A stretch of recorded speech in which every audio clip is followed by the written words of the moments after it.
کاک مستەفا ئێوە وەکو حیزبی دیموکراتی کوردستان لە ئێستا دەکە لە هەرێمی کوردستان هیچ مەترسیەکتان لەسەر لەلایەن کۆماری ئیسلامی ئێرانەوە ئەگەر مەترسی هەیە کێ بەبەرپرس دەزانن بۆ پاراستنی ئێوە؟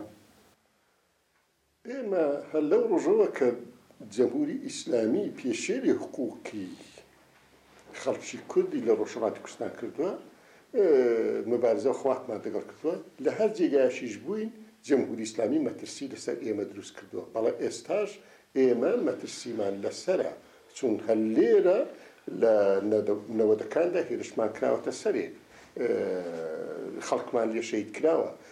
کەمتر لە ساڵێک پێش ئێستا دەمان پێش ئێستا هەر لێرە لەم ساڵونەی تەقینەوەیەکی گەورە ڕوویداوە و 5 پێشمەرگەی حیزبی دموکرات و 2 کەس لە ئاسایشەکانی هەرێمی کوردستان گیانیان لەدەستدا. ئەو تەقینەوەیش بە هەموو ئەدرسەکان کۆماری ئیسلامی کردوێتی.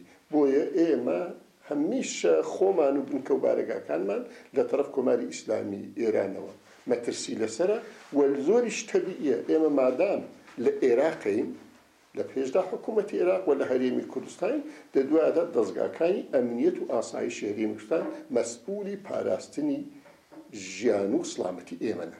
ئەمریکا تا چەند و چۆن ڕۆلی هەیە لە هاوکاریکردنی ئێوە لە ڕۆی سەربازی و نیزامی و ئابووری و سیاسی دژی کۆماری ئیسلامی ئێران؟ بەفعلی ئەمریکا هیچ بەرنامە و پرۆژەیەکی ئەمەلی و مەیدانی لەگەڵ ئێمە لە دژی جەمهوری ئیسلامی نییە. بەڵام زۆر تەبیعیە ئێران کە لە مەنتەقەدا بەرژەوەندەکانی ئەمریکای وە مەترسی خستووە، دەستێوەدان دەو وڵاتانە دەکات کە ئەمریکا نەقش و تەئسیری لەسەریان هەیە، وەکو عێراق لەم ڕابطەیەدا ممچینە دەرفەت دروست بێ بۆ هێزی سیاسی وەکو حیزبی دیموکراتی کوردستان. حیزبی دیموکرات لەو دەرفەتە کەڵک وەک بێ بە قازانجی برنەپێشی بزوتنەوەی سیاسی کول لە ڕۆژهەڵات. لە ئێستادا ئێوە هیچ چاڵاکێکی نیزامیتان نییە دژی کۆماری ئیسلامی ئێران. ئایا کاتەکە بە گونجاوی نازانن یاخۆت لەبەر بەڕژەوەندیەکانی حکوومەتی هەرێم و کۆماری ئیسلامی ئێران؟ زۆر تەبیعیە حیزبی دیموکراتی کوردستان هیچ کات یەک جۆر لە خەباتی نەکردووە بە پرۆژە و بەرنامەی خۆی، بەڵکو خەباتی جۆرا و جۆری کردووە، خەباتی سیاسی، خەباتی ڕێکخراوەیی، تەشویقی خەباتی جەماوەری و ئەو کاتێک کە بە پێویستیش زانیوە خەباتی پێشمەرگانە و مسلحانەشی کردووە. بەڵام هەر وەک جەنابت فەرمووی بە لەبەرچاوکردنی شرایەتی سیاسی کە لە مەنتەقەدا هەیە و لە سنوورەکانی عێراق و هەرێمی کوردستاندا هەیە، لە نەزەر ئێمەوە ئێستا خەباتی پێشمەرگانە بەو تەعریفەی کە دەکرێت لە پرسیارەکەی جەنابت دابیبینی ئێمە بە خازانجی نازانین. بۆیە حزور و چالاکی پێشمەرگانەمان هەیە، بەڵام خەباتی پێشمەرگانە بەو جۆرەی کەیدی بنکە و بنیاتی جەمهوری ئیسلامی ئێستا هێرشی بکرێتە سەرێ بەرنامەی پێشمەرگەی حیزبی دیموکرات نێ. ئەوە زۆر تەبیعیە بەرژەوەندی سیاسی لە مەنتەقەدا و بەرژەوەندی هەرێمی کوردستانی لەبەرچاو دەکرین و جۆرێکیش زەمینەی دەتوانێت خۆش بێ بۆ جۆرە خەباتێکی مەدەنی و جەماوەریش کە ئێستا لە ڕۆژهەڵاتی کوردستان بەخۆشیەوە هەیە. حەشدی شەعبی هیچ مەترسیەکی هەیە بۆ سەر ئێوە بارەگەکانتان بەگشتی؟ بە تەفسیرێک ئەگەر قەرار بێ حەد شەعبی بەپێی قانونی عێراقی هێزێکی ئەمنی عێراقی بێ، ئێمە هیچ کێشەیەکمان لەگەڵ دەوڵەتی عێراق و حکوومەتی عێراق و وڵاتی عێراق نییە. پس کەوایە نابێ حەدی شەعبی لە بەرنامەیدا بێ ئەمنیەتی ئێمەوە خەتەر بخە.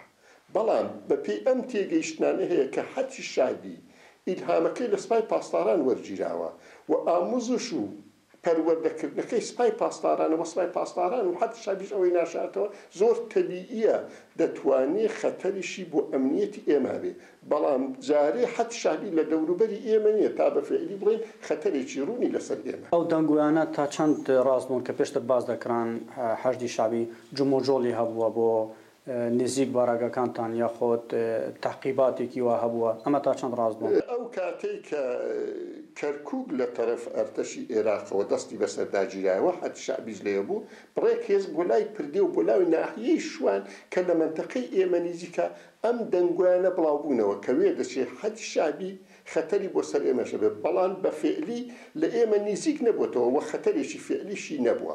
حیزبە کوردیەکانی ئێران بەرەیەکی یەکگرتوویان نییە بۆ دژی کۆماری ئیسلامی ئێران ئایا ئەو بەرەیە لە بەڕنامەدا هەیە کە دروست بکرێت بۆی بە بەهێزەوە بچنە گۆڕەپان؟ ئەمە تا ئێستاکانی بەداخەوە بە هەر دەلیلێک بێن نەمانتوانیوە بەرەیەکی یەکگرتو لە نێو هێزەکانی ڕۆژهەڵادا پێک بین، بەڵام هاوکاری عملی و مەیدانیمان بەخۆشیەوە هەیە لە موردی کارهایەکی کە دەبێت لە دژی جەمهوری ئیسلامی بیکەن. ئێوە وەکو ڕێبەرانی حیزبە دیموکراتەکان تا چەند هەنگاوتان ناوە یا خۆت کارتان لەسەر ئەوە کردووە کە حیزبە دیموکراتەکان یەک بگرن بۆەوەی بە یەک دەنگ و بە یەک ڕنگ واتە بە بەهێزەوە لە گۆڕەپانی سیاسی بمێن؟